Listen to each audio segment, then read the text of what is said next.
Sociedad civil.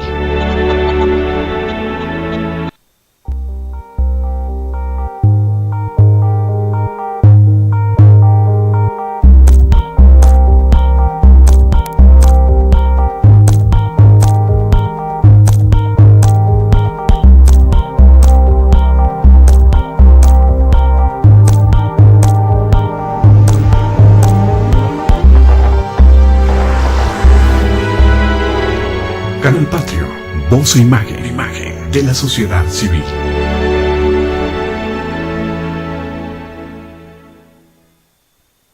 Canal Patrio, voz e imagen de la sociedad civil.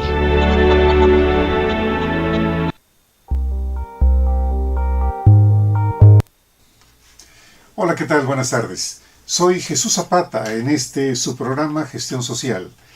Los saludamos en este martes 27 de mayo de 2014, como siempre con la amable presencia del maestro Jaime Villegas Pacheco, a quien le damos la cordial bienvenida. Esta es tu casa, mi querido Jaime. Muchas gracias, Jesús, es un honor estar en tu programa.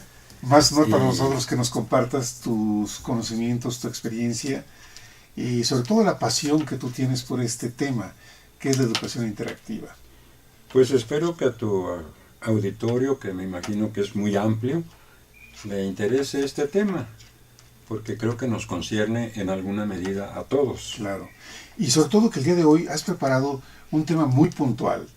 5 características distintivas de la educación interactiva. Que sí. Se dice fácil, 5 características, pero cada una de ellas requiere una amplitud. Sí, así es, claro, efectivamente. Yo me siento un poco en deuda porque en la ocasión anterior que me hiciste el honor de invitarme, pues estuvimos platicando sobre educación interactiva, pero creo que pues tratamos temas muy generales al respecto, Sí. poco ambiguos, y creo yo que valía la pena pues en esta ocasión que me vuelves a invitar y que yo vengo con mucho gusto, Gracias, Jaime. pues hablar un poco de estas características muy específicas. Muy bien, sí. Que creo que le darán a tu auditorio una idea más concisa, una idea más clara de por dónde va y qué es lo que quiere la educación interactiva, Bien. que se plantea no en sustitución de la educación tradicional, sino como una opción didáctica más, pues para enriquecer el repertorio didáctico de los maestros, Sí. y que naturalmente, como todo modelo educativo, pues está sujeto a verificación y a la prueba del ácido, que es la realidad misma. Bueno, vamos a ver cuánto aprenden los niños y los jóvenes, con qué modelo aprenden más, cuándo se reducen los indicadores de reprobación. En fin, la realidad es la que determina si un modelo funciona o no funciona. Ahorita con lo que has dicho hasta este momento, por ejemplo, los índices de reprobación. Lo ideal sería, y a lo mejor ahí podría estar una prueba de la efectividad del modelo educativo, en el que los estudiantes pasen, pero verdaderamente, no que les den el pase automático, gratuito, claro, no. Porque luego se escucha por ahí que la política del gobierno es que todos pasen, que nadie repruebe. No, estamos hablando sí, para que desocupen el lugar. Sí, vengan como otros. las filas estas en Walt Disney, en California, Sí. que meten a la gente a los juegos y la sacan lo más rápidamente posible porque ya el otro está esperando. Es cierto, sí. Entonces, Sí. bueno, el sistema Y educativo... además se hacen colas ahí en Disneylandia. Sí, claro, enormes. Impresionantes. Enormes, por supuesto. En todos los espectáculos y en todas las... Ya ves que son casas. Sí, La sí, casa sí, no, déjame recordar, la casa, una casa que me encantó, porque me trajo muchos recuerdos, fue la casa de Peter Pan, ahí en Disneylandia. Y tienes toda la razón, las filas que se hacen para que las personas puedan pasar unos minutos, desalojen y vienen más, y vienen. Así funciona más o menos el sistema educativo. Y además funciona en otro sentido con este sistema que utilizan los fotógrafos tostoneros, que es el sistema al descarte, que toman 100 fotografías para que 3 o 4 les salgan más o menos bien. Sí, sí, Entonces, sí. un poco así el sistema educativo mete miles y miles de alumnos a las instituciones de todos los niveles y en todas las modalidades, pues para ver cuánto sale. Sí, Entonces es un sistema aleatorio. Pero bueno, hoy venimos a hablar en específico, sí. mi querido Jesús, pues de las características de la educación interactiva, que tiene la pretensión de complementar, de enriquecer la educación tradicional, Sí, no de sustituirla, sino de enriquecerla, de ofrecerle pues aquello que creemos que le falta, sí, para que sea pertinente a la sociedad, para que sea suficiente, no solo a la mente, al potencial mental de los jóvenes, sino también obviamente al interés de la sociedad, a los intereses de la sociedad moderna. sí. Entonces, si tú me lo permites, quisiera yo mencionar o enumerar estas 5 características a reserva de que bordemos un poco sobre cada una de ellas a continuación. Claro que sí, Jaime. Las que yo considero fundamentales son el aprendizaje en equipo, por supuesto, el aprendizaje en equipo. No las menciono en orden de prelación, tan importante es una como otra. Bien. Todas son igual de importantes. Pero debido, entre otras muchas limitaciones que tiene la educación y nosotros mismos, debido al lenguaje lineal que utilizamos y al pensamiento analítico, pues tengo que nombrar unas primero y otras después. Si tuviéramos y estuviéramos acostumbrados a otro tipo de pensamiento y a otro tipo de lenguaje sistémico, pues encontraríamos la manera de romper esta linealidad. Tengo que mencionar primero una y después las demás, y que puede dar la idea de que la primera es la más importante. No es así. Todas son igual de importantes. Después del aprendizaje en equipo, yo pongo la afectación del inconsciente. Ya lo explicaremos en su momento. A la afectación del inconsciente le sigue la integración de diferencias en síntesis, o sea, la capacidad de hacer síntesis. Sería pues la tercera. La cuarta, que es es tan importante como todas las demás, es el aprovechamiento del conocimiento tácito, o sea, el conocimiento de experiencia que ya tienen los alumnos. Y la quinta característica, que es tan fundamental como las anteriores y por la que se distingue la educación interactiva, es el uso de materiales no lineales, elaborados ex professo y con su correspondiente protocolo de aplicación. Entonces, para reiterar, aprendizaje en equipo, afectación del inconsciente, aprovechamiento del conocimiento tácito que ya tienen los alumnos, integración de diferencias en síntesis y uso de materiales no lineales. Sí. Estas 5 características definen esencialmente lo que es la educación interactiva. Empecemos por el aprendizaje en equipo. El aprendizaje en equipo responde a un taller, todos, que es diferente de manera radical, creo, del formato de auditorio.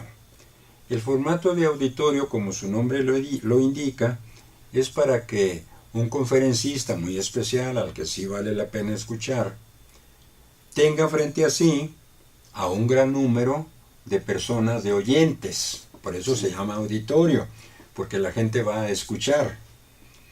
Eventualmente al final de la exposición a veces hay una ronda de preguntas y respuestas, pero esta es la participación máxima, la interactividad máxima que tiene Con la presencia de un auditorio. en un auditorio que tiene las personas que están ahí con el conferencista. Sí. Es decir, es mínima, la interactividad es Sí, mínima. Yo quiero precisar que una aclaración que creo que viene al caso. Interacción es diferente de interactividad. La relación entre un hombre y una máquina es una interacción, pero la interactividad solamente es entre personas de carne y hueso. Interactividad. No hay interactividad, no es cierto, entre un hombre y una máquina. Hay interacción. La interactividad, que puede ser de muchos tipos, de muchos niveles, etcétera, etcétera, solamente es entre personas.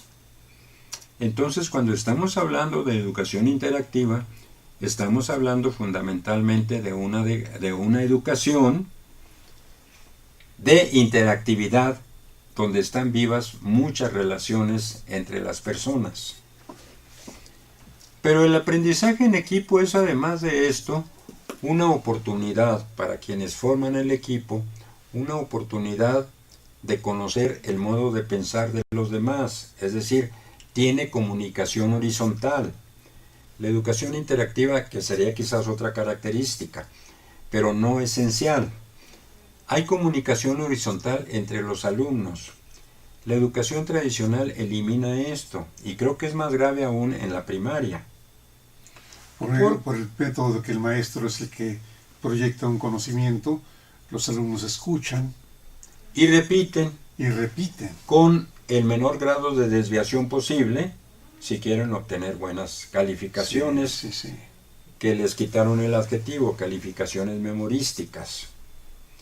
No es mala la memoria, yo lo he dicho aquí y lo sostengo, pero depende para qué se usa. Si se usa como un fin en sí misma, es decir, si yo me quedo ahí memorizando, pues entonces creo que estoy olvidando uno de los usos fundamentales y más productivos de la memoria, que es utilizarla para hacer algo con lo que he registrado en mi memoria, precisamente. Sí. Es decir, hacer un uso productivo de lo que he memorizado, que yo llamo, tiene ciertas reglas, pero que yo llamo en general uso estratégico del conocimiento, que es diferente del uso táctico. Pero volvamos al aprendizaje en equipo. Tengo amigos que piensan que tiene alguna relación con el sistema capitalista, de hecho que está en contraposición al sistema capitalista, porque el sistema de la educación tradicional sí responde, claro, vivimos en un mundo capitalista, pero el sistema de la educación tradicional sí responde exactamente al modelo capitalista y obviamente al modelo industrialista. El maestro es como el instructor que daba instrucciones a los operarios. El maestro está transmitiendo instrucciones a los alumnos. Les está pidiendo que las recuerden y les está pidiendo que demuestren que las recuerdan. Para eso son las pruebas finales. Sí. La enseñanza, yo creo que la enseñanza tradicional en realidad no desarrolla al individuo. Yo creo que es individualista, pero no individual. Que cada alumno, por ejemplo, en las universidades es más común, en las preparatorias y en las instituciones de educación en general media y superior, cada alumno tiene su silla y está en sí, en relación ocasionalmente con el maestro, pero sobre todo escuchando. Está aislado de sus compañeros de grupo, no hay comunicación horizontal, no se pueden poner a conversar entre ellos. Sí, es verdad, porque en cuanto sucede, sobre todo en la primaria, lo primero que se escucha es "Shh, silencio". No se les permite hablar a los niños, no se les permite. permite hablar, no se les permite pensar por sí mismos. Yo creo que esto es trágico realmente. Yo creo que la educación como está radicalmente equivocada, pero y más en nuestros días. Porque yo diría que de 1950, fecha un tanto arbitraria que yo fijo, para la superación de la civilización industrial, Sí. bueno, quizás de 1950, es decir, el siglo pasado, mediados del siglo pasado, hacia atrás, funcionaba más o menos la educación para ciertos sectores, para muy poca gente. Pero después de 1950, cuando prácticamente la civilización industrial queda subsumida, es absorbida por un nuevo tipo de civilización, un nuevo tipo de sociedad, bueno, esta educación tipo industrial no tiene absolutamente nada que hacer en una civilización moderna. Dicho en palabras muy crudas, no es pertinente ya, no es suficiente a las necesidades actuales. Cuando uno ve noticias en internet respecto del lugar que ocupa el modelo educativo de México en el mundo, es sorprendente que estamos en los últimos lugares, Jaime. No dicho por nosotros, no dicho en esta mesa. No, ahí están las estadísticas. Están las estadísticas mundiales de organismos no gubernamentales, organismos de análisis de la educación de los modelos. Y qué triste que nosotros, con el modelo que tenemos en México, andamos en los últimos lugares. Porque hay una contradicción en nuestro modo de ser. A los niños se les pide en la escuela que desarrollen la memoria, Sí. que memoricen para que salgan bien en las pruebas de memoria que se les hacen. Pero resulta que en la vida real y en los hogares, incluidos los hogares, se sigue una política completamente opuesta. Se hace ver televisión a los niños, por ejemplo, y en la televisión las imágenes pasan a velocidad increíble, se volatizan prácticamente. No están para ser retenidas, están para ser vistas, no para ser retenidas, vistas y olvidadas. Uno ya la vio, fue fugaz, se fue, ya esa cosa ya pasó. Entonces lo que vive el niño en su casa, viendo televisión que no sirve, la televisión no es para desarrollar la memoria. Leer un libro es para desarrollar la memoria, pero ver televisión es para estropear la vista, no es para desarrollar la memoria. Entonces, bueno, el niño vive en un mundo pues realmente esquizofrénico. Claro, los mexicanos vivimos en un mundo altamente esquizofrénico. Se dice una cosa y se hace otra, en fin. Sí, Hay bellos discursos cada vez que hay un problema. Las autoridades emiten un comunicado, hacen una declaración. En uno de los estados del sureste de México, creo que en Guerrero, se presentó una iniciativa para proteger a los niños. Entonces, más leyes, más papeles para proteger a los niños, pero los niños no tienen que comer. Pero están muy protegidos sus derechos, ¿no? En el papel. Entonces vivimos en un mundo esquizofrénico. Claro, la educación es totalmente esquizofrénica, porque al niño se le alienta un cierto tipo de vida en su hogar e incluso en la calle, y luego se le exige una cosa totalmente diferente en la escuela. Entonces, pobre niño. Entonces, lo único que le queda a los niños, pues es desarrollar un aprendizaje adaptativo, porque inteligentes sí son. El que no sirve es el modelo. No, los niños sí sirven. Sí. Inteligentes sí son. Entonces, yo creo que piensan algo como esto. Bueno, si mis padres y mis maestros quieren que yo haga esto, bueno, les voy a dar gusto para que me pongan mis estrellitas y quedar bien con mis padres y con mis maestros. Claro. Jaime, aprendizaje en equipo. Los mexicanos tenemos en nuestra estructura mental trabajar con otras personas, trabajar en equipo, o esto es mucho más complicado ya en el hábito diario. Pues creo que la historia de nuestros equipos de fútbol lo dice todo. Sí.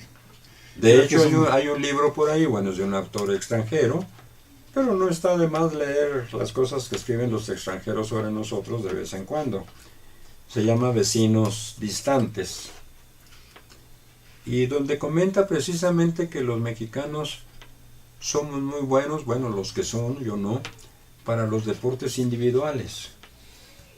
Sí, Muy buenos en box, como todos sabemos. es cierto. Pues bastante aceptables en tenis, no sé, en los deportes individuales. Sí. incluso por ahí en esgrima y en estas cosas nuevas que hay ahora, que es que artes marciales. Sí. Bueno, sí, un performance, una representación profesional de primera en los deportes individuales. Pero los deportes de equipo, como somos ferozmente individualistas, nadie le pasa la pelota a otro. Vivimos angustiados, no sé, son las circunstancias históricas, es la economía, no lo sé, o son otras causas, muchas, variadas. Pero el caso es que estamos angustiados y lo único que hacemos en la vida es promovernos nosotros mismos, luchar por nosotros mismos, ver el beneficio personal, y en cuanto se trata de ayudar a otra persona, pues entonces ya no es mi interés. Entonces, ¿cómo voy a pasar la pelota a otro para que otro se luzca? Sí. No, esto no me cabe en la mente de mexicano. Que otro meta el gol, que otro sea el triunfador. Sí, es cierto. No, esto no lo voy a hacer, ¿no? Hay países donde sí hay una formación de las personas para que hagan equipos de trabajo, no únicamente en la parte escolar, en la parte tecnológica, en los negocios. ¿Hay esta experiencia en algunos otros países? Pues sí, evidentemente, y si no, ahí están los resultados.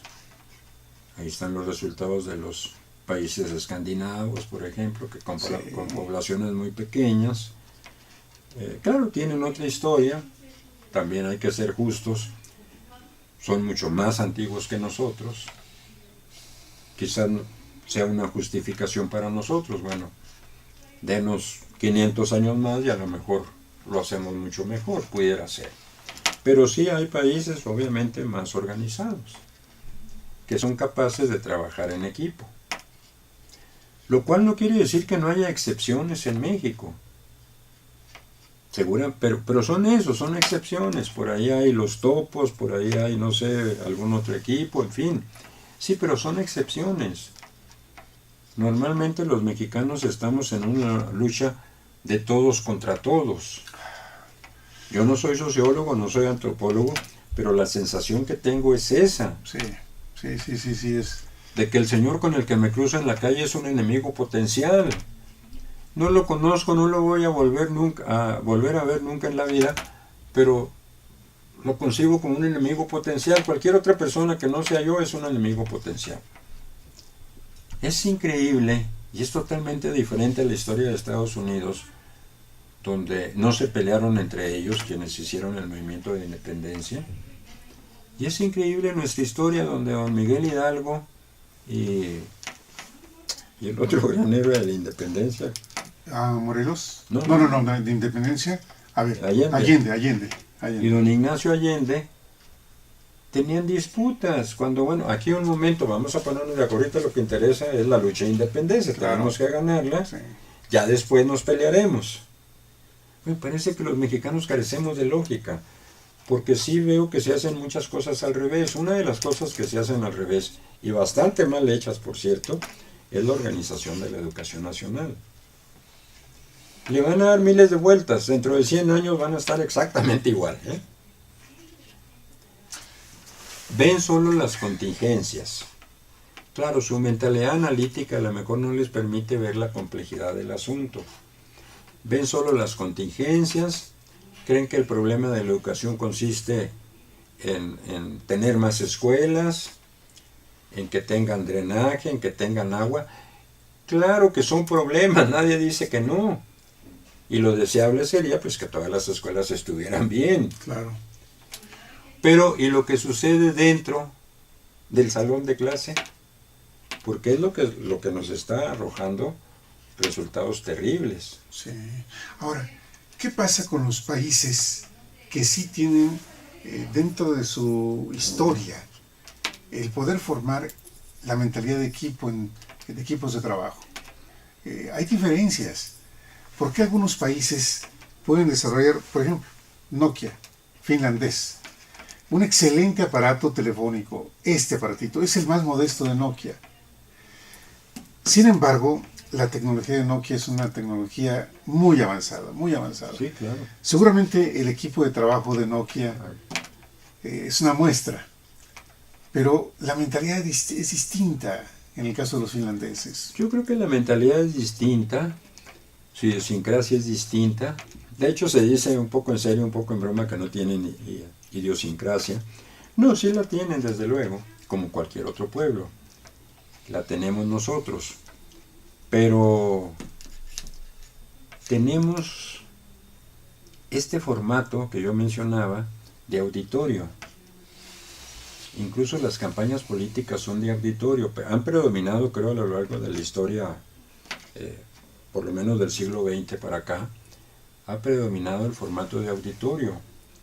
Era el candidato que llegaba a pronunciar un discurso y miles de personas que le escuchaban. Sí. Alguien por ahí, hubo un candidato presidencial que trató de establecer los mesas de discusión donde participaban varios, pero pronto se olvidó aquello y volvimos al formato de auditorio. El presidente habla y 118 millones de mexicanos escuchamos. Es una escuelota, es una escuelota. Cuando hablas de un presidente que haya hecho eso, hablas de Luis Echeverría Álvarez. Creo que hubo 2 o 3, no recuerdo exactamente los nombres. Creo que uno de ellos fue, si mal no recuerdo, el licenciado de la Madrid. Ah, ya. Y sinceramente no recuerdo del licenciado Echeverría. Bueno, porque... Pero el formato dominante, prevaleciente, es el de auditorio. Sí, sí, sí. ¿Sí? Las campañas políticas son un salonzote de clase gigantesco. Es un hombre Sí. y 118 Millones millones de- menos uno escuchando. Es el país. Bueno, eso pasa exactamente en el salón de clase. Es un maestro y son, no sé, 20, 25, 30 niños, los que sean, escuchando. Escuchando. Ahora, para que en el modelo educativo en México se agregara este gran concepto, aprendizaje en equipo, primero tiene que haber un cambio de mentalidad en quienes somos funcionarios de la Secretaría de Educación Pública. E Primero, implementar el método, cómo entrenar. no tienen idea, le llaman, no tienen idea sencillamente. Incluso algunos expertos, lamentablemente, lo reducen porque no ven la importancia que tiene y lo califican de el aspecto técnico-pedagógico.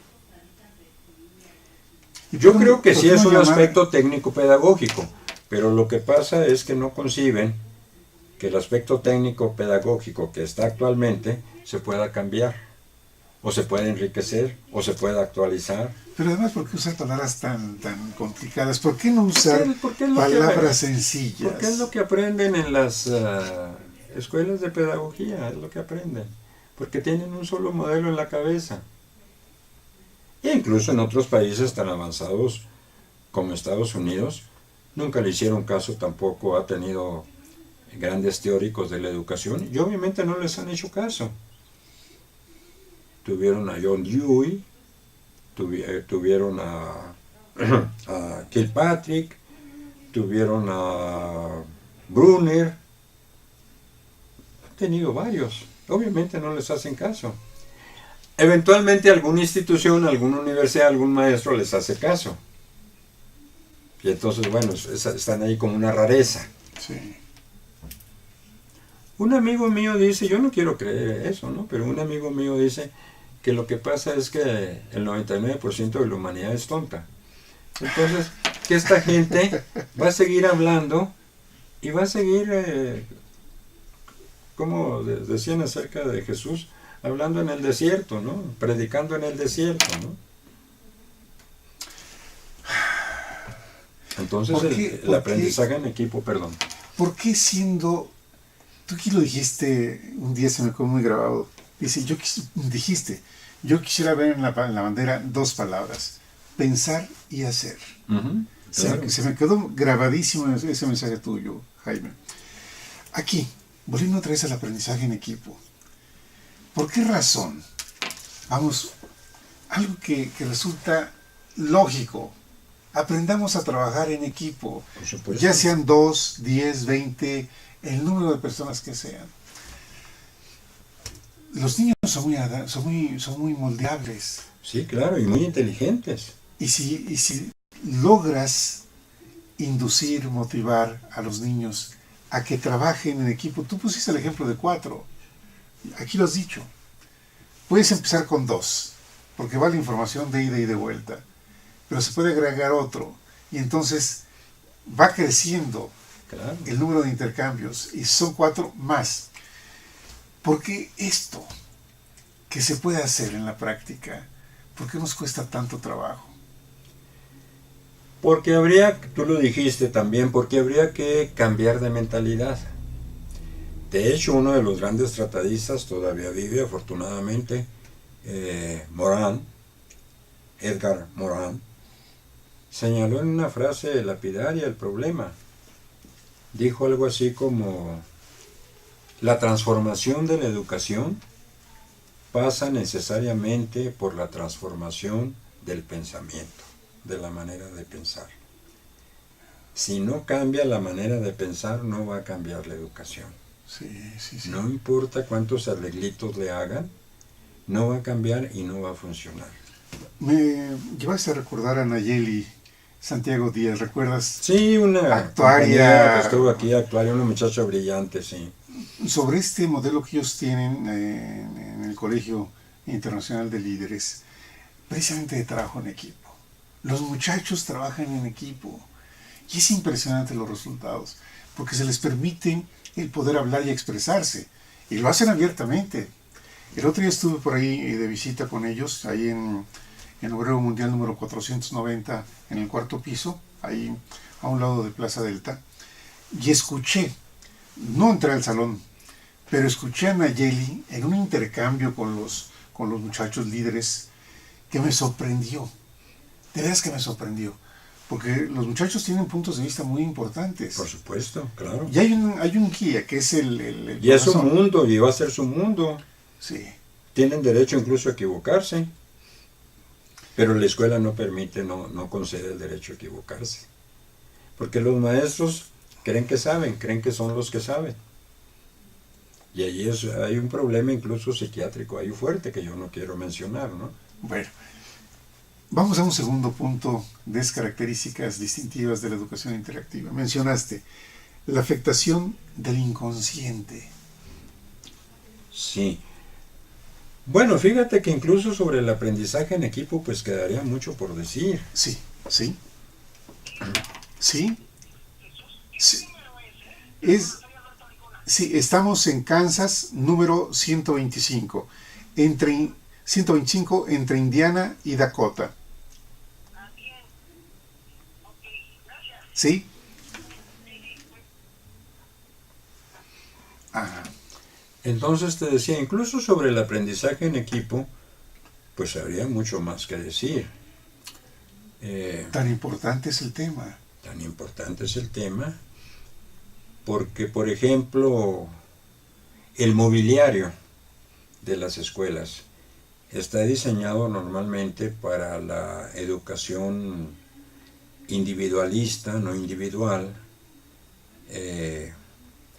para esta estructura dominante del maestro. Los maestros no sueltan el poder, ¿eh? Los maestros no sueltan el poder. Muchos son tan inseguros que no se atreven a soltar el poder. A dejar que los Es alumnos... más seguro manejarse sobre terreno firme, sobre lo ya establecido. ¿Para qué me voy a meter yo en problemas? A entrarle al conocimiento de frontera, a buscar. No, si ya lo que se sabe, el gran saber, está en los libros y en las cabezas de los maestros sabios. Entonces no hay que moverle. No voy a hacer... Pero esto es un atavismo, realmente. Esto refleja mentalidades muy primitivas, muy atrasadas. Aunque ganen el premio Nobel. Porque a final de cuentas, era el miedo que sentía el hombre primitivo, las bandas primitivas, Sí. cuando lograban encender un fuego, lo llevaban con muchísimo cuidado de un sitio a otro. De hecho, de ahí surgió la costumbre de que, bueno, las vestales, las mujeres que cuidaban el fuego. Yeah. Como las mujeres estaban un poco al margen de la defensa, del ataque de otras tribus o de fieras, pues entonces a ustedes les encargamos que lleven el fuego. Así llegaron a ser sacerdotisas del fuego. Y lo cuidaban muchísimo porque no sabían cómo encenderlo. Entonces no fuera a ser que se apagara y nos quedábamos sin fuego.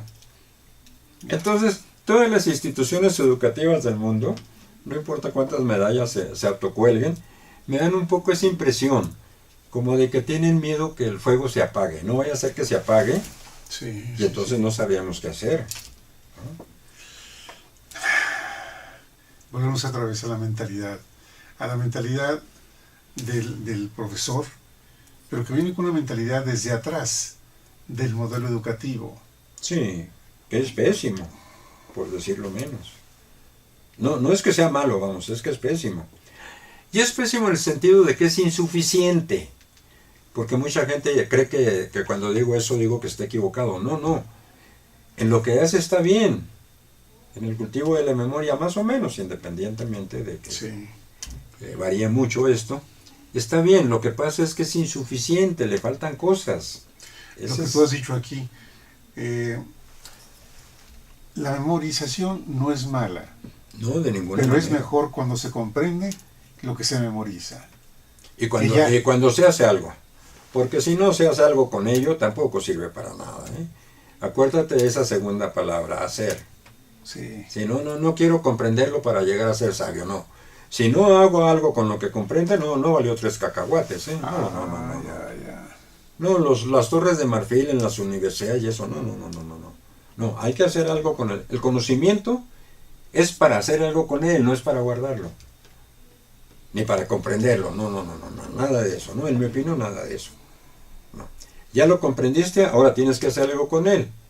Si no haces algo con él, ni lo hubieras comprendido, no te hubieras molestado, ¿no? Quédate como estabas. Ya. No, el conocimiento es para hacer. De hecho, el conocimiento es acción, así nació, conste. Así nació. Las instituciones educativas, las universidades lo han tergiversado. El conocimiento nació como acción, cuidado. ¿Sí? Estamos hablando que desde la época de Aristóteles. Bueno, en las bandas primitivas hablamos de milenios atrás, ¿no? El hombre, el Homo sapiens, ¿no? Todos somos Homo sapiens ahora, pues empezó hace 40.000 años, ¿no? De todas maneras que estamos hablando de milenios atrás, ¿no? Sí. De 40 milenios. Y fue evolucionando, en fin, hubo diferentes etapas, ¿no? Entonces el saber no es sagrado, ¿eh? Está bien lo de las lámparas votivas y las antorchitas y la representación esta totalmente ridícula que se hace de la sabiduría. Yo me acuerdo que a mí me impresionaba mucho cuando estaba en secundaria, pues un mural artísticamente muy bien hecho, donde estaban un hombre con una bata blanca, uno con barba que suponemos pues era un sabio o algo así, y otro no sé qué, y estaban entregándole la antorcha a un joven. Tenemos tanto miedo de lo nuevo los humanos, que por eso representamos al conocimiento con la antorcha o con la lamparita esta de Aladino. Es un juego, no se nos vaya a apagar. ¿Sí? Es cierto que los registros son importantes. Las bibliotecas, sabemos que los 3 países que invierten más en registros escritos, es decir, que tienen las bibliotecas más impresionantes del mundo, son los Estados Unidos, Inglaterra y Francia. Ya. La Biblioteca Nacional Francesa, bueno, es una maravilla. El Museo Británico, bueno, es una maravilla. La Biblioteca del Congreso de Estados Unidos, Sí, que sí, tiene sí. no sé cuántos millones de ejemplares, bueno, es una maravilla. Ahí está el saber.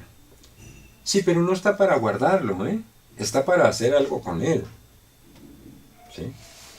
Entonces, en ese sentido, las universidades creo que están fallando a nivel mundial.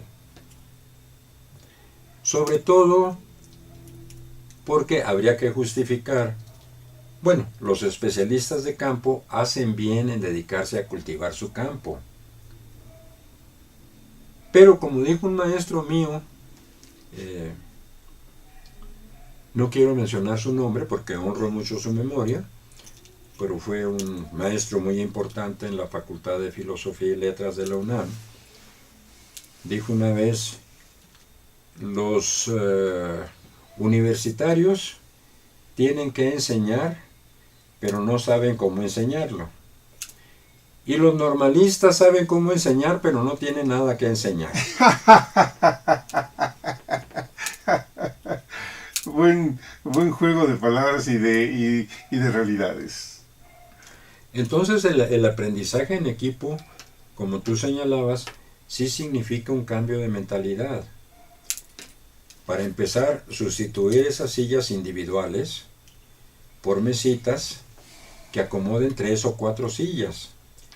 El equipo ideal, como lo plantea al menos la educación interactiva, es de 3 o 4 alumnos máximo. Ah, ya. ¿Sí? Eso es un equipo de aprendizaje. El aprendizaje en equipo tiene, desde mi punto de vista, 2 ventajas fundamentales. Primero, permite la comunicación horizontal y naturalmente la libre discusión de las ideas entre los participantes del equipo, entre los miembros del equipo. Sí. Y segundo lugar, esta interacción, esta interactividad más que interacción, esta interactividad entre los 3 o 4 miembros del equipo genera sinergia. La sinergia es una propiedad emergente. Es como la capacidad de organización que surge precisamente de los elementos, pero que no está en los elementos. Por ejemplo, en los ejércitos es muy claro. Napoleón Bonaparte decía, si 2 de mis soldados de caballería combaten con 2 beduinos del desierto, los 2 beduinos del desierto los van a hacer pedazos. Pero si 40 de mis soldados de caballería combaten con 40 beduinos, van a hacer pedazos a los 40 beduinos. ¿Por qué? ¿Por qué? Porque los 20 soldados de caballería, además de ser 20 soldados de caballería, que eso es igual a los 20 beduinos, tienen organización. Ah. Un equipo de fútbol no son... Yo casi no sé nada de fútbol, me parece un deporte muy interesante, pero son, ¿qué? No voy a decir una barbaridad, son 11 jugadores. Sí, ¿no? claro, 11 jugadores, sí. Bueno, pues los mexicanos parecería que pensamos que un equipo de fútbol son 11 jugadores. No vemos, no alcanzamos a percibir que un equipo de fútbol son 11 jugadores y las relaciones entre ellos. Ah. Es decir, la organización que tiene el equipo. Sí. Uno no junta 11 tipos y dice, a ver, vénganse, son un equipo de fútbol. No, claro. Ese es precisamente el equipo, la formación del equipo. Que se van conociendo, que uno sabe que el otro patea mejor con la pierna derecha o qué sé yo, se van conociendo, tienen interactividad entre ellos y logran constituir un equipo. Esa es la sinergia. Entonces, estos 3, 4 alumnos trabajando en torno a una mesita producen sinergia, pero tienen acceso a las ideas de los demás. Pero luego, además, en una etapa siguiente, los equipos tienen a su vez interactividad unos con otros. De manera que en un grupo de 25 alumnos, por decir algo, bueno, hay 8 equipos, por ejemplo, de 3 alumnos y uno de 4, y entonces esos 8 equipos tienen interactividad entre ellos. Como los términos, el lenguaje es pobre, no se han aclarado lo suficientemente, pues uno tiende a decir, para que se entienda, interactúan entre ellos. No, los humanos interactivizamos. No se ha inventado la palabra, el lenguaje es pobre todavía. Nuestro idioma es pobre, digan lo que digan, ¿sí? No se ha inventado la palabra. Sí. Entonces, tienen interactividad entre los equipos, aparte de la que tuvieron en cada equipo. O sea, intraequipo e interequipos. Sí. Entonces, los resultados del formato de taller, todos, o sea, somos un equipo de 25 alumnos o de 26 le agregamos al profesor. Y el profesor es un participante más de la sesión de aprendizaje. No es el que guía, no es el que enseña, no es el que dice lo que hace. Por eso le tienen tanto miedo, por su inseguridad. No vaya a ser que se pierda el fuego, que se apague. Oye, Jaime, si uno le da libertad a los niños, hablemos de niños desde los 6 años en primaria, dejarlos actuar a los niños sorprende, porque uno dice, ¿cómo hay niños de 6 años o menos que tienen capacidad para poder leer, para poder expresar palabras que uno ni siquiera se imagina Claro, que las saben? claro. Ahí me llama muchísimo la atención cuando yo escucho niños que a los 4 años ya conocen el abecedario. Son muy inteligentes hasta que dejan de ir a la escuela. Es decir, hasta que empiezan a ir, mejor dicho. Antes, ¿por qué? Antes. Por la libertad de poder, No, porque son inteligentes, porque son descendientes los niños, igual que nosotros, de hombres que hace 40,000 años se les arreglaron, como se dice vulgarmente, con las uñas Sí, sí, sí. para sobrevivir. Vamos, somos una especie inteligente por naturaleza. Si no, no estuviéramos aquí, te lo juro. Somos una especie inteligente por naturaleza. Por eso decía uno de los grandes educadores, María Montessori, dejen que los niños aprendan lo que les interesa, porque eso lo van a aprender de maravilla. Sí. Y lo que no les interesa, no lo van a aprender por nada del mundo. Yo tengo un nietecito y conozco casos de otros niños que llamaron a la mamá y le dijeron que su niño era un poco distraído, que porque la maestra decía, a ver, vean la página 16, y él estaba viendo la página 12. Pues es muy sencillo, porque a esos niños no les interesa la página 16, les interesa la página 12, pero los maestros quieren que a todos les interese la página 16, Sí. porque todos tenemos que aprender lo mismo, lo cual es otra barbaridad, porque no a todos nos gusta lo mismo, porque Claro. no todos tenemos las mismas habilidades, porque no a todos nos interesa lo mismo que al vecino. Ya he referido aquí, si mal no recuerdo, esta anécdota maravillosa que contó este educador inglés estupendo, Robinson, de una madre escocesa que llevó a una niña al médico porque le reportaron de la escuela que la niña tenía déficit de atención. Pues que no ponía atención a las clases de historia, de geografía.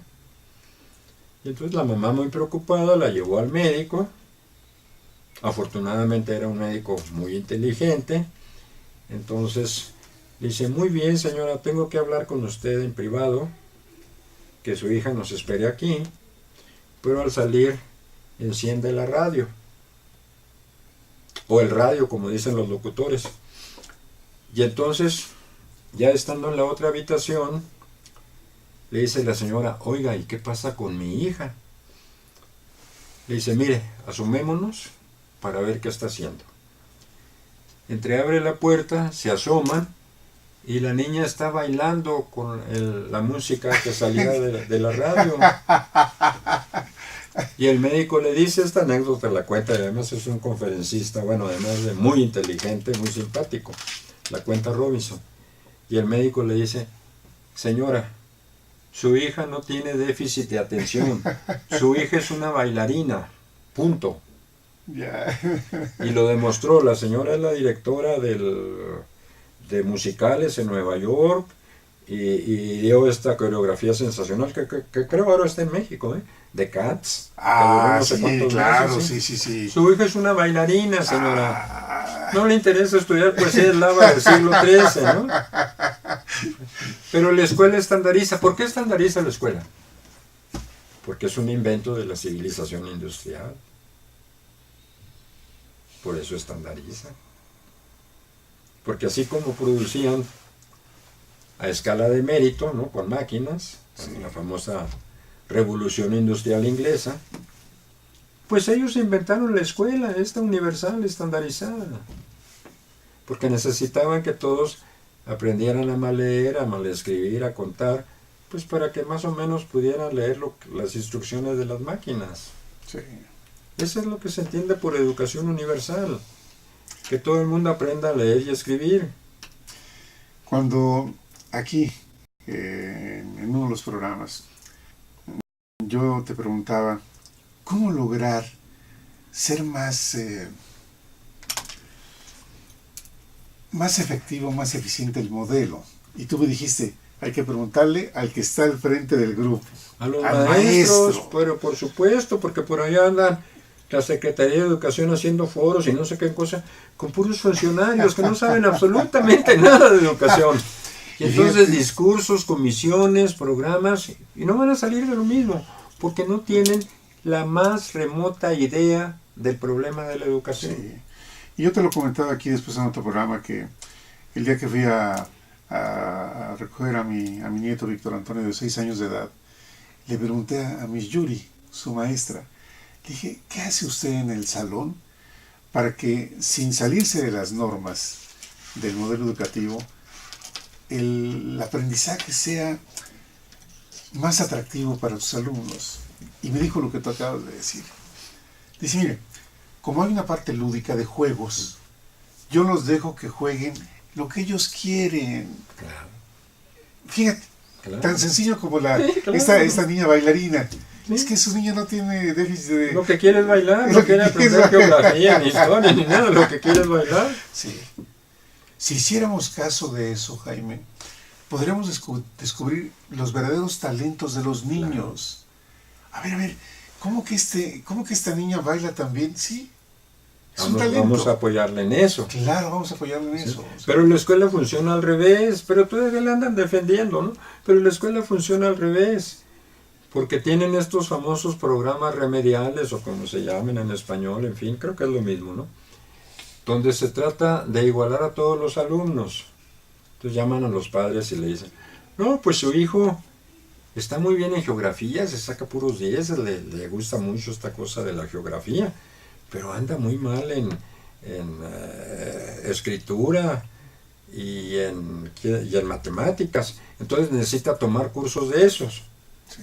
Entonces funciona al revés, porque en lo que no le interesa al alumno, en eso lo quieren apoyar y ayudar e igualar. Sí, sí. Y en lo que le interesa, No le hacen caso. no son capaces de decirle, bueno, A ver, si lo que le claro. interesa es la geografía y saca puros 10 en eso, a ver, vamos a regalarle para empezar un Mapamundi. globo, Un globo. un mapamundi, lo que sea, ¿no? Sí. Vamos a regalarle películas sobre otros países, sobre otros lugares. No, pero funciona al revés, pero no se dan cuenta de que funciona al revés. Pero, fíjate, aquí lo sorprendente es de que son fórmulas muy sencillas, de sentido común. Sí, claro. Preguntarle, es tan sencillo como esto. Preguntarle al alumno en la secundaria, en la preparatoria, qué es lo que le interesa. Oye, ¿qué es lo que quieres aprender? Es tan sencillo como eso, ¿no? Sí. Pero claro, no conviene a nadie, sino que se formen en cierta mentalidad autoritaria que hereda, por supuesto, el funcionario, porque bueno, él también fue víctima de la escuela.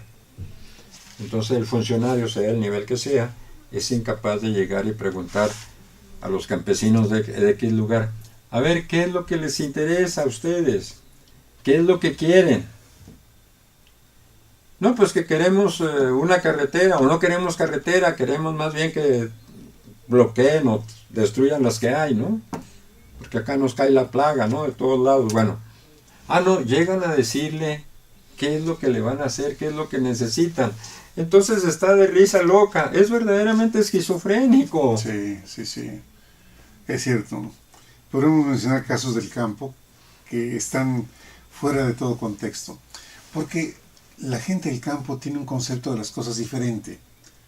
el espacio inclusive habitacional. Sí, No es... y no muy es- su gusto, si ellos no quieren estar en contacto con la civilización, pues muy su gusto también, ¿no? Total, para lo que es la civilización, como dicen, ¿no? Oye, Jaime, Entonces, bueno, fuera de que están al revés, no hay nada malo con la educación. Esta entrevista fabulosa de este señor Roger Schank, al que entrevistaron en Nueva York. Dicen, doctor, pero bueno, usted tiene una opinión muy crítica de la educación, pero algo tendrá de bueno, ¿verdad? Y dice el doctor Schank, bueno, en realidad no hay nada malo con la educación, salvo lo que enseñan y cómo lo enseñan. Por lo demás está bien.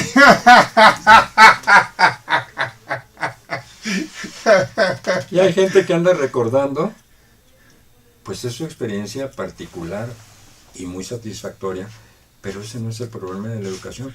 No, que yo todavía recuerdo con mucho cariño una maestra, doña Rosita, que quién sabe qué, sí, pero ese no es el problema de la educación. Si no hubiera problema y la educación estuviera bien, usted no la recordaría. La recuerda porque está mal la educación. ¿Sí? Si estuviera bien, no la recordaría. Es decir, la buena educación no necesita maestros, pero menos de esos que son como luminarias. Cuando hay esos maestros es que todo el modelo está mal. Porque precisamente, y bueno, este era el último punto, pero están los tres intermedios, sí. porque precisamente cuando hay materiales satisfactorios, pues no se necesita mucho el maestro, o el maestro no funciona como dador de conocimiento, sino como organizador del aprendizaje, que no es lo mismo. Sí. Vamos a ver qué es lo que les interesa a ustedes, pues esto y esto y esto. Bueno, voy a ver en qué los puedo ayudar para que tengan ustedes la información que necesitan, para que formulen su plan de trabajo, para que planteen su problema, ¿sí? No llego como sabio a transmitirles, la educación no es transmisión de conocimiento, mientras no nos saquemos esa cosa de la cabeza no vamos a avanzar. No, es que grandes maestros que nos iluminaron y...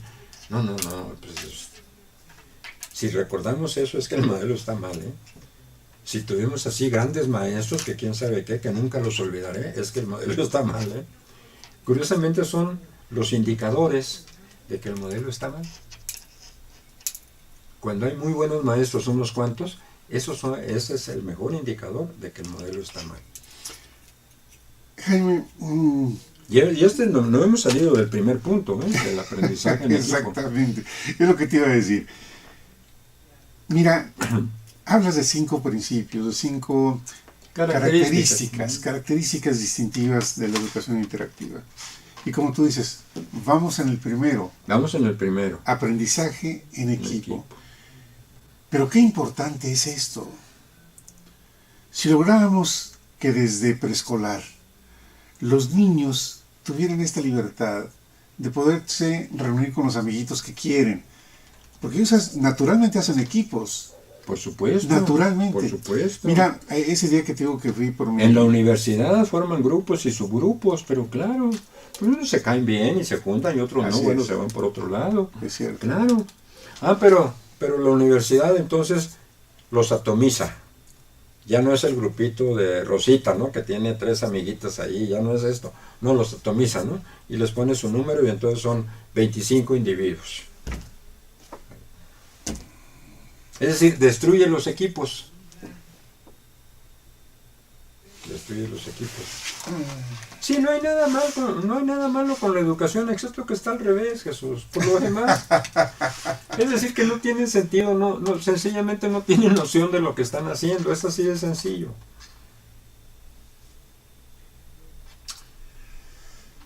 Desperdiciamos mucho tiempo, por lo visto, de los seres humanos, desde los niños. Pues es que no los dejan ser, ¿no? Y tampoco en la universidad, pues a uno le dan el plan de... Oiga, yo vengo a estudiar filosofía. Bueno, aquí está el plan de estudios. Oiga, pero aquí hay una materia, literatura japonesa del siglo XVII, que pues a mí no me interesa, sinceramente, ¿no? A mí me interesa Aristóteles. No, bueno, pues está en el plan de estudio, ¿no? porque esto pues forma parte de la cultura.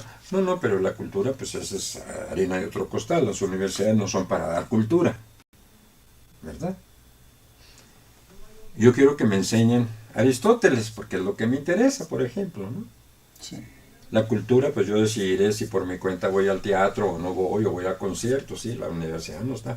Que organice, hay algunas cosas esa parte, pero no está para dar cultura, sino que definan la educación. La educación es para formar personas, aunque sean incultas, sí, pero bien formadas, ¿eh? Personas que no maten, personas que no roben, personas que no mientan. Oye, ¿y usted sabe quién fue Shakespeare? No tengo ni la menor idea, creo que es un equipo de música, creo que es una banda de música. Sí, pero el hombre está muy bien formado, no mata, no roba, trabaja, produce, es inteligente, es creativo. Sí, ¿no? Ser culto no es una necesidad imperiosa, ¿eh? Ni tiene mucho que ver con la humanidad.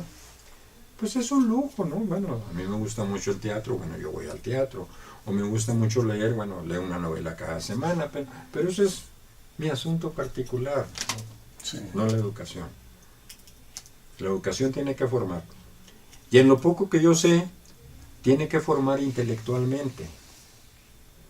Tiene que enseñar a pensar. Pero mejor todavía, en lugar de enseñar, porque este es un mal hábito, querer enseñar, ¿sí? En lugar de querer enseñar, poner las condiciones para que el alumno aprenda a pensar. Poner las condiciones para que el alumno aprenda a pensar. Y pueda organizar su vida productiva, socialmente útil, etcétera, etcétera. ¿Sí? En lugar de eso, Harvard y todas las demás universidades se dedican a enseñar cosas. Bueno, la sociedad las necesita. Pero entonces aclaremos las cosas. Si se necesita, claro, no 5 millones de médicos, sino 90,000 o 100,000. Bueno, ok, que los formen entonces las universidades mexicanas. Pero entonces que no se diga que la universidad es para todos. Si la universidad ha sido siempre, históricamente al menos, ¿no?, para unos pocos, y se trata de que siga siendo para unos pocos por los siglos de los siglos, amén. Bueno, pero dejemos los rollos aparte, que de educación para todos, que de educación igualitaria, que fue y que vino. Porque ahí están las pruebas. La Universidad Nacional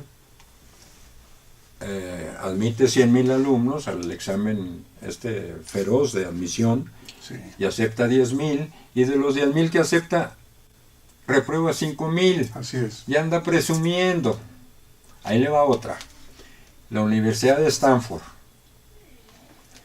se justiprecia de que solamente el 7% de quienes hacen su solicitud ingresan. Bueno, entonces no se preocuparon mucho por los otros 93.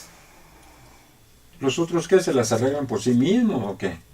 Dicen estupideces y no se dan cuenta de lo que están diciendo. Eso es lo peor de todo. Están diciendo estupideces y no se dan cuenta de lo que están diciendo. ¿Cómo puede decir una institución universitaria? No, es que nosotros somos tan exigentes que nada más aceptamos al 10%, que no se dan cuenta de lo que están diciendo. No tienen capacidad de insight, como dicen los psiquiatras, porque están diciendo estupideces. No se ven a sí mismos, ¿eh? Son enfermos mentales. Jaime, esto mismo que aquí tú traes a la mesa, en la vida real es muy difícil sentarte con las autoridades, desde rectoría, directores de carreras, coordinadores de estudio. No tienen el nivel. No solo es imposible, obviamente, sino que no tienen el nivel, ¿no? No tienen, pues, el conocimiento de fondo de la educación. Los rectores son rectores por cuestión política, es un puesto político, sí, ¿no? es cierto. Muchas veces funcionarios ya debajo del rector, pues conozco por ahí, tengo un conocido, que se molesta porque ya no tuvo oportunidad de dar clase. Y me dijo, es que yo soy maestro, yo lo que quiero es dar clase. Pero claro, dando clase gano 20,000 pesos y acá soy secretario de no sé qué y gano el triple. Bueno, pues cada quien decide según su conciencia, ¿no? Eso es aparte. Pero no podemos decir que los profesores, digo que los funcionarios saben de educación, ni tienen por qué saber, ¿no?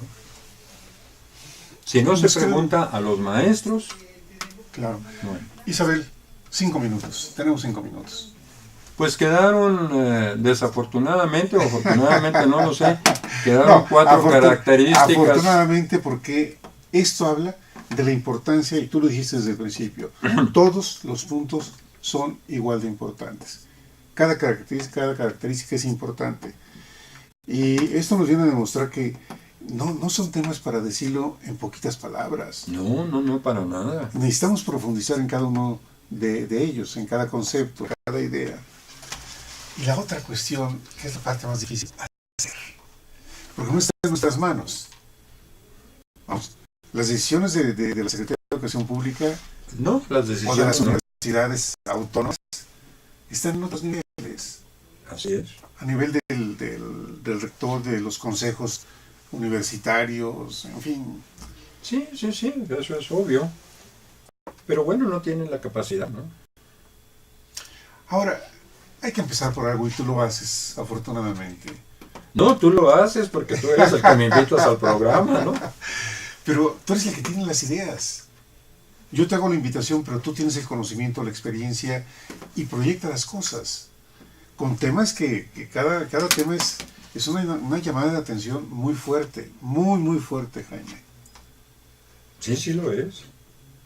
Sí lo es. Te digo que decidan que la educación sigue siendo como ha sido durante siglos para unos pocos y nos entendemos. Y que esa educación no es buena educación, sino que sirve los intereses del Estado. Sí. Jaime, antes de que cerremos el programa, quiero hacer una mención porque lo he estado haciendo aquí en los programas de gestión social. Porque este viernes 30 de mayo se cierra el ciclo de exámenes de admisión en la Prepa UPAEP Sur, allá en Puebla. Y ya lo hemos comentado en programas anteriores, la arquitecta Yolanda López Gutiérrez nos hace el ofrecimiento que las personas que estén interesadas en este examen de admisión, haciendo la mención de que lo escucharon en su programa Gestión Social, el examen de admisión es gratuito. Quienes tengan interés, y yo lo he dicho hasta por curiosidad, por conocer la Prepa UPAEP Sur allá en Puebla, por lo menos darse unos minutos para preguntar. Tengo aquí 2 teléfonos, el 01-222, 233, 1342 y 01-222, 264, 3827 o la página de internet de la prepa, que es www.upaep.mx/prepa. Te agradezco muchísimo, Yolanda López Gutiérrez, que nos hagas este ofrecimiento y ojalá que haya personas que se interesen en aprovechar esta oportunidad, decía yo, hasta por curiosidad, para conocer otro ámbito de estudio como es la Prepa UPAEP Sur, allá en Puebla de Los Ángeles.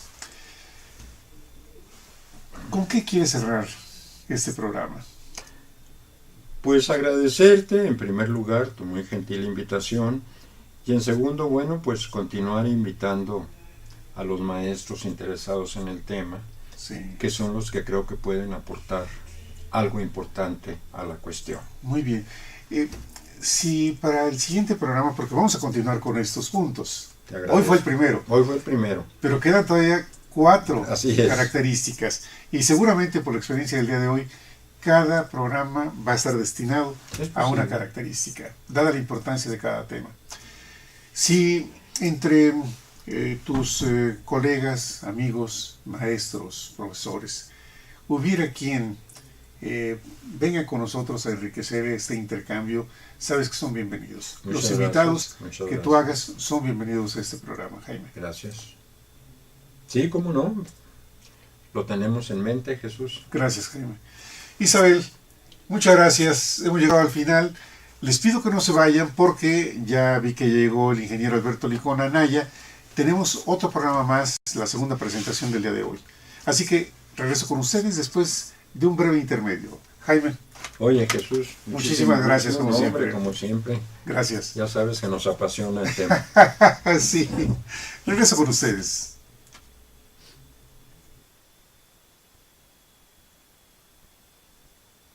Canal Patrio, voz e imagen de la sociedad civil.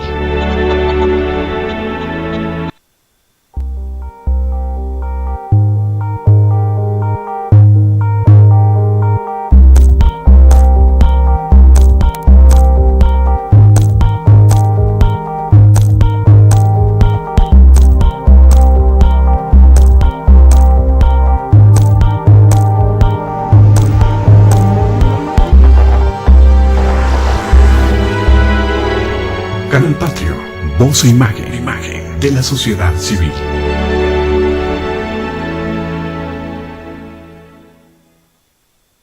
Canal Patrio, voz e imagen de la sociedad civil.